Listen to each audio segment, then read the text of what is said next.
So one of the things that we had hoped to do with this summit that's somewhat different from previous riparian-related meetings that I've been to in California was to feature the potential role of the arts in both driving innovation and in bringing along public participation and enthusiasm. So we have three exciting and rather different presentations coming up. First, Mary O'Brien and Daniel McCormick from Watershed Sculpture will describe their some work that they've been doing that's very cool, functional art on the landscape that related to both ecological outcomes and artistic expression. Then we have Mike Forsberg, who's a outdoor photographer whose work I've admired for many years, and delighted to have him here. And rumor has it that you received an Ansel Adams Award this year. So congratulations. Mary Harner is a professor at the University of Nebraska-Kearney who's done innovative communication work in films on communicating about, among other things, riparian issues. I saw a wonderful film that you did on the Gila River. And so we'll have three rather different approaches. I'd also like to thank James Scott, who led the arts effort, and you'll hear more from later. So, Daniel and Mary. Great, Right, thanks, James. Thank you. Nice to be here. We're going to share the stage with each other as we normally do when we're working together. We're collaborators. We design and build with community the structures and the different projects that you're going to see. And we often say we take a watershed approach, and I think this is one audience we don't have to explain what that means. We learn how to do what we do from conferences like this, that the trickle down, the information that goes to resource conservation districts, that get put into publications. We read a lot of that and work with conservation districts and the Conservation Corps and groups like that. So it's very simple technology, soft technology, a lot of it. We have hydrologists that direct us and fluviogeomorphologists that tell us when it's appropriate to come in and work.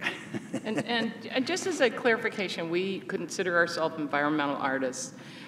We don't make art and put it in the environment as some artists do, and we don't capture the environment in our work, but actually we work in the environment and we use elements from the environment, say the genetically similar willows that we find in the areas we're working. So we're just going to go through several of our projects. The first couple here you're going to see in Nevada, from Nevada, and it was, these projects were done at the height of the latest drought, 2014 to 2016, and there were challenges just in that fact alone. But they're all doing well now, and we'll give you a report when we've wrapped that section up.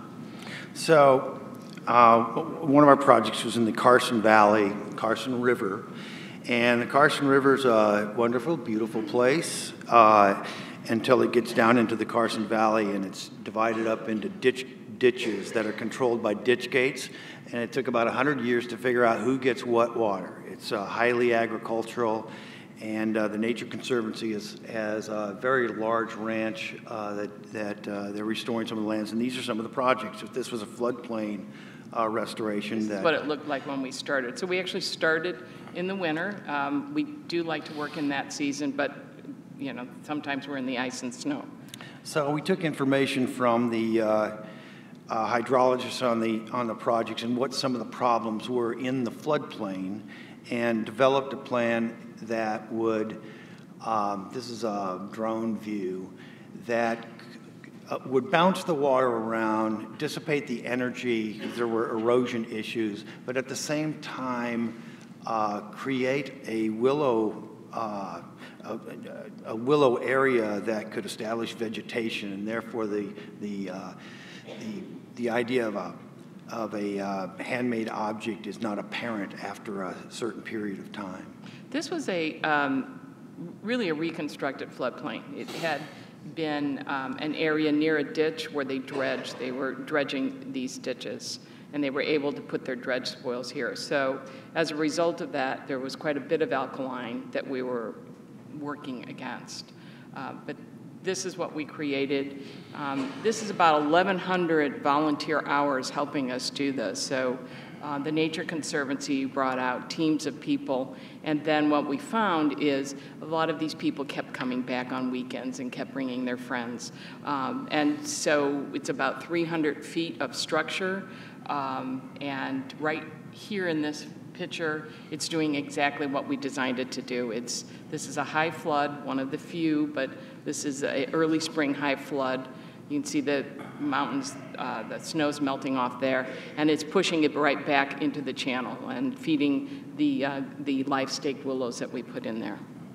So not far from the Carson Valley is the Truckee River, and the lower Truckee River has been altered quite a bit. The Nature Conservancy has rebuilt large sections of it. Some of them are 10-mile sections. And so when we come into these sites, we do, and we were fortunate here, there is such a history on the historic, the cultural. Here you're seeing the various ditch systems throughout Reno Metropolitan and the Truckee Meadows, and you also the historic river. And so we inform our process by studying that history and shadowing what the conservationists are doing. The Nature Conservancy really re-engineered 10 miles of the lower Truckee to put it back into its floodplain that had really incised and detached from it.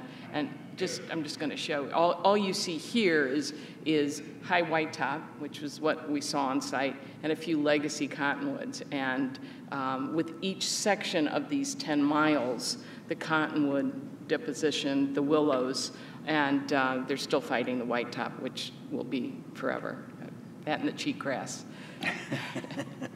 So our projects are a lot about woody debris and the placement of it. Sometimes issues of politics get involved on the downstream side, woody debris breaking loose. So that's an issue that we're really conscientious of. Like Mary said, we take a watershed approach. In some of the back ponds, backwaters of the Truckee River, we constructed some projects that were kind of microclimate areas and tried to replant and reestablish some red willow that were about 2 football fields away. They're actually just across this pond here. This is an overflow pond that during the recent floods just became part of the river, as another one we're going to show you. But the range of the red willow picks up just a dot outside of the Reno area. It's mostly Sierra foothills, but there is a dot on the range map. And there's a good stand of it, but they weren't able to get them to migrate, to hop over this pond. Part of it is it's south-facing. We live stake, you can see these structures. The one in the foreground has been live staked, and the willows now are about 4 feet. They made it through that terrible drought and, of course, bathed in water for this past year. And with current technology, like we should have listened to Tom's presentation 2-3 years ago, and we would have been a little more informed. And that's basically what we base our information on, is to be deeply informed as much as we can, and that's why we're listening here today. So, and we do try to, and we're not doing genetic science, but we do insist that the willows that we live stake, and often in other areas, dogwood and elderberry, we do ask that we get them locally. Say we'd be working in West Marin, and someone would say you can go up to Clear Lake. Well, the Clear Lake is totally, too far. We'll go downstream. They didn't read Tom's report. And sometimes it takes a while to get permission to go downstream. But that's what's important to us. And so the Nature Conservancy, of course, gets that and provides us with, here's the spot we want you to get these willows from, and usually a short walk.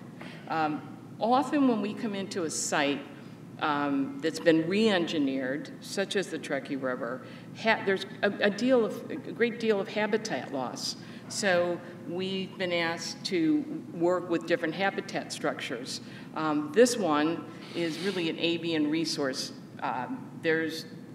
Before we even finished, while we were finishing the weaving, we had Bewick's wren, which was actually engineered for, and fence lizards, and we could hardly finish without disturbing their nesting pattern. So that one was working very nicely. More habitat, we try to do multiple habitats rather than just one turtle crawl. What can we do? Here's another one where we brought the red willow in. There's multiple turtle crawls. Across the way, we have a wood duck perch. It doesn't take long, as most of you know. One morning coming out early, there's the wood duck sitting on his perch, like there was a sign there almost. Mm-hmm. So we listen to folks like you. We bring it into our own process of design and aesthetic sensibilities, and generally come up with something that works, both serves the science and is what we consider our art form. You want to take that? Yeah, these are, just finish up on the Truckee River. You can see how the live staking, how successful it is in these structures right here. This was during the drought, so we're getting the willows with the jet down pretty deep. The Truckee River has a good water force and a good flow, even when it's only ankle deep. This is at the flood, and you can see the scour channels, and this was placed in the scour channel. Great deposition. We're not showing you here the cottonwoods that attached, but this J-hook was, again, engineered to bring the water and flow it through the re-engineered scour channels. Yeah, parts of it was engineered to break at a certain flow and distribute woody debris throughout the floodplain, channel scars and such. The days that we photographed these, we had to get waders on to get to the site, and we could see in the bottom right, we could see something shining there. We just couldn't figure out what it was. Was it a nest? It's a car headlight, part of the process of being, 10 miles downstream from Reno.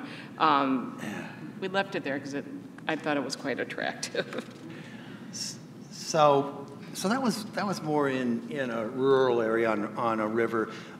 In Pasadena, it's tributary to the LA River, and it's pretty urban. We get sporadic flows of really high forces, and then most of the time it just trickles through. And this is about a mile down from Devil's Gate, if anybody's familiar with this part of Southern California. And the days that we were working there was about 10 years ago in January, and it had one of those great rainstorms. We were coincidentally working under a freeway bridge, so we watched it rain, flood all around us, and we're able to finish up these projects. This one, rebuilding a small floodplain. I think we have a dissolve that shows it actually building. So on the right, you have your 10 years later. Can't find our structures, but the floodplain was quite high and supporting the banks. Yeah. This is the work we did under the freeway bridge. Yeah. Pathways, and we work a lot with connecting, because we have we connect with a volunteer base.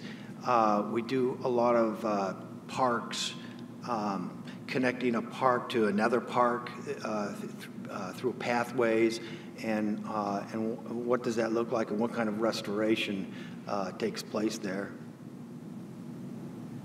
And so this again is the different growth of this as it moved along, and this is actually just getting fed by the overflow from the freeway bridge that was coming down. So it was a great place to revegetate and to do some erosion control work. Yeah, this is an example of simple erosion control strategy that you would find in a book like Groundworks or at an RCD, and put it together very successfully. You know, it's available technology. So we're going to go across the country. We did quite a bit of work in Charlotte, North Carolina.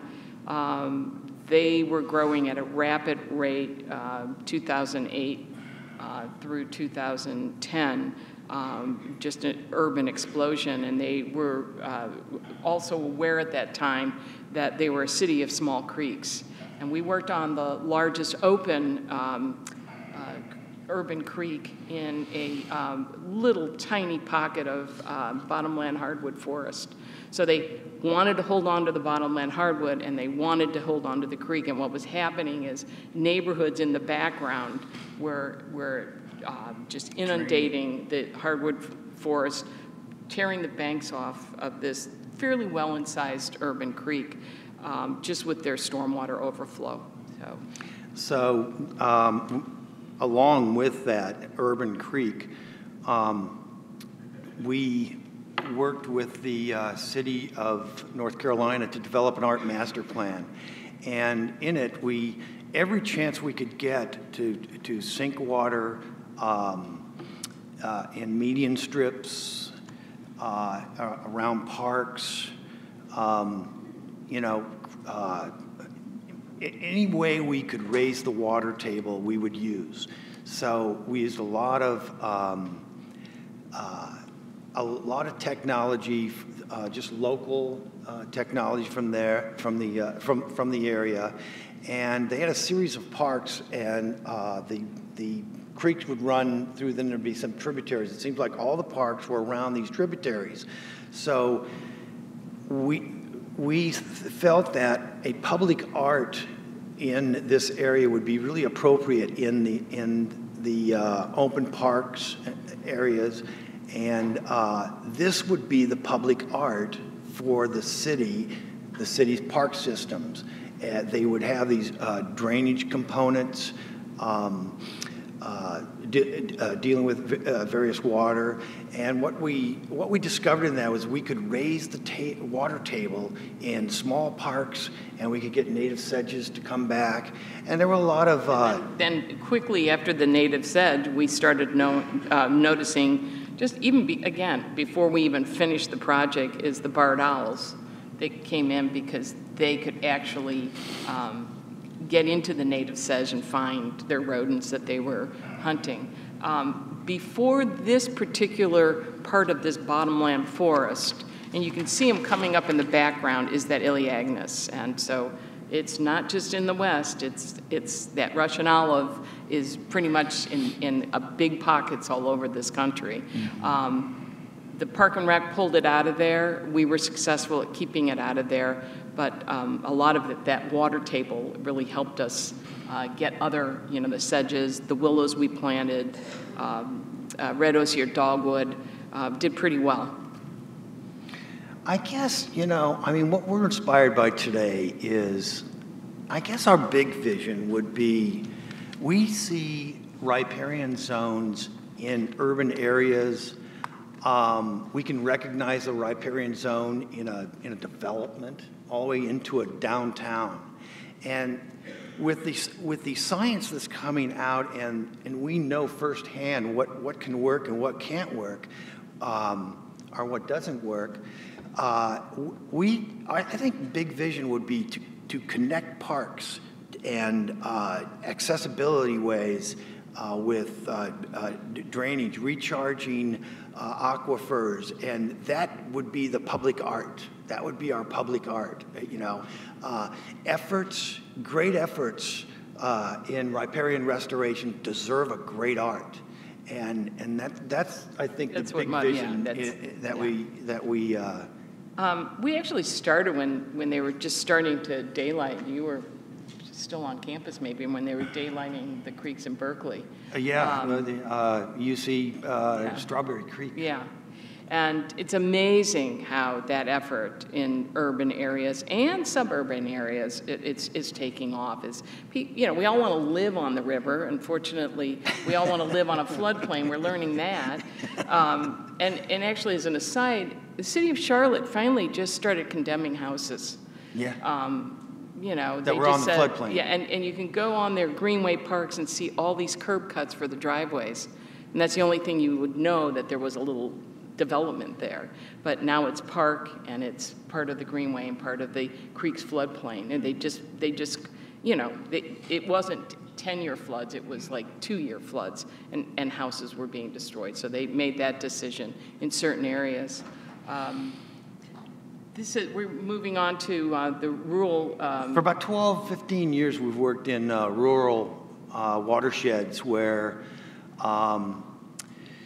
there's a lot of gully erosion into salmon streams, and so reduction of deposition was one of the focuses, and we worked a lot with the schools and the Conservation Corps, Resource Conservation District, and the ranchers in the area to manage the cattle to be away from the streams in vulnerable at vulnerable times. So this you saw earlier was in the upland, where you see Daniels. We can go back to that picture. It's quite. So we're quite a ways up from the riparian area, and yet this is what rural West Marin does look like. It's deep gullies, drainage just during the winter. But on the one side of the fence, they didn't appear this day when we took this picture, are the cows. So, the GGNRA shares land with ranches out there. So all that agricultural waste is ending up in the creek. So we started up here, able to sponge that up, and some of these willows now are 10, 15 that's another feet, example. You can really raise the water table of. Okay, and then this is the right on that riparian corridor below that, and so you can see the willows that are growing. These are now 30 feet tall, or more than that when we were out there a couple of years ago. So we're going to briefly go into like urban creeks and how damaged they are, how much. We always have an urban creek project because of situations when you not even have high waters. But so here's our solution: incised, but also highly eroded. They took a rhododendron out of here and then said, "Uh-oh, what do we do now?" Well, typical California creek, dry most of the year. Enough moisture though at its toe to support the live-staked willows. 6 months later, here's what we ended up with. And I think we have a picture of it. Actually, 1 year this is in between. So this is what fed that willow growth, this high water for a week, I think it was. In some of these urban creeks, they're so incised and they're so steep that they really require a lot of engineered technology. And we've been able to apply some of these, but they're like temporary fixes, and this is the longest fix we've ever maintained, and it's going on 12 years, still. And we're still able to restake it, and some vegetation gets going, but it's buying time is what it is. Some of the projects. So again, this is another typical suburban creek, a bank armor that we made, and this is working fine. Porous enough for the local vegetation to come through. So we have 2 other quick projects that we're going to talk to you about, and then we're going to be out of time. Riparian buffers, though, again, this is a river. It's the Big Muddy. We worked in an area that you can see in red that is what they call the wagon wheel. It actually looks like a wheel. That's the oil and gas lines that have eroded in a particular pattern. This was a cow pasture when our guide took us out of here as a kid, he remembers this as being a cow pasture. So our job was to save this island. And again, the riparian buffer here is the bald cypress, a big tree that holds those down. Didn't take more than a year or two for them to come up. It's complicated by the fact that they have an invasive rodent that will eat the shoots as fast as you put the trees in. So if we can get a structure that can, by 2 years, the cypress can it can be on their own and take off. And that's where they are now. So we're going to finish up with a project that you may know about hydro mining in and how the Sacramento River carried a lot of it down to the bay, and the bay silted in a lot of oyster reefs, and in combination with sea level rise and all the interests. These are reef balls that are pretty much prescribed by a scientific method. They're urban sewer castings is what they are. They use a sewer casting to make a concrete mixed with a little bay shell and stuff, and this dissipates. So we were actually asked to come in as artists to look at this scenario and what we would do. And we know that in testing, to put these in, a big barge has to come out. They're probably 250 to 300 pounds, lift them up and drop them in the water and line them up nice and neat. We'd started studying oyster beds, and that's what really they're trying to get there, is reef material that'll allow the oysters to knit enough and make a huge bed, shoreline protection. Create a substrate that will dissipate the wave energy, break it up, and oysters can attach to it. Right. So our solution was this, but it also refers back to that first image of the hydro mining. So this is actually made from the silt that is clogging a lot of the shorelines. And we dig it out and harvest it and shape it, use it in a ceramic process and put it back in. Our intention here is to really test BCDC's demand that there's no actual fill put into the bay. And our feeling is it's coming from the bay. I heard somebody laugh. And it's being processed and it's going back into the bay. So the question is it fill? This is fill, and the designers and the sponsors of these projects right here are responsible for taking out what they put in. If they start breaking apart, you're responsible to get them out. The question we have for BCDC is this fill, if it came from the bay and was through a firing process, put back in more organic. We study actual native reefs, and this is the way native reefs want to build. And so that's what we're advocating for, is a more aesthetic view. If we're going to look at this in our shorelines with sea level rise, which we all realize is happening. 50,000 acres are prescribed in the San Francisco Bay. You want to look at a sewer pipe casting? I mean, that's what I'm talking about. There's got to be a great art with in design thinking in creating these kind of restoration projects. So here's one of our tests putting in. This is over in Oakland, and you can see we put them in where there are actual known oysters. This is the Olympic oyster. It's very small, but it was filled San Francisco Bay. And here's our test. So this was in with about 4 months, a lot of recruitment. They're mature oysters, and the best part about that, they're alive. Many of the reefs that are being studied in the bay, the oysters die, and we've had them die as well. But in this particular experiment, we have a lot of mature oysters here that are working as filters. That's what we're all doing in the bay, is where's the sites that we can get these beds going in a meaningful way without being lifted up. They had, the heat from the last year's storms wreaked havoc with a lot of the established oysters, but you just go again, as you all know. So, you know, yeah, I mean, the restoration process really excites us, but we're artists, and we want to give aesthetic weight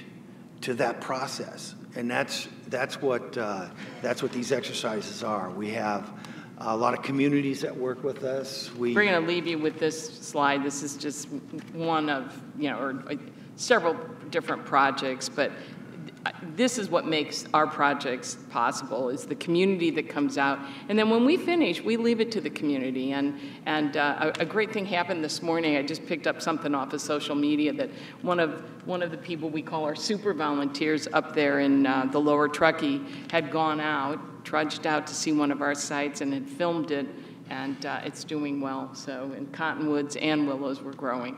So this is why we put this in, is it can't happen without a big community effort. And it's an investigation for us. We're keeping notes. We hope to bring more information back year after year of how these community build projects succeed, and how they progress, and what's working and what's not working. Did we even have time? Yeah, do we have time? Time for questions? One or two, maybe, or over there. I think it's a brilliant idea of yours for the oyster reefs, and I was wondering, some kind of contest? There's some kind of contest for, I think it's called Resilience by Design, to design for sea level rise in the Bay Area. So I was wondering if you were doing anything with that. We don't really compete in contests, but I mean. Oh, I see. Yeah. I mean, maybe we should. Maybe you should. Thank you. Not familiar with it. One more. There you go.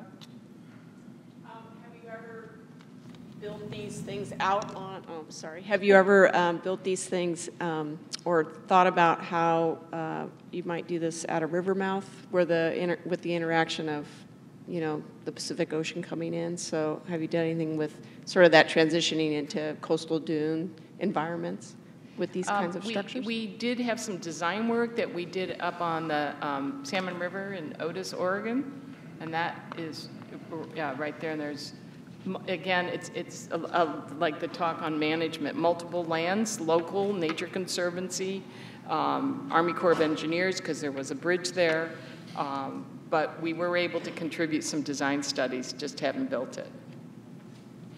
Well, I think the value, our take home is the science we listen to today trickles down to something that's usable for us on our palate.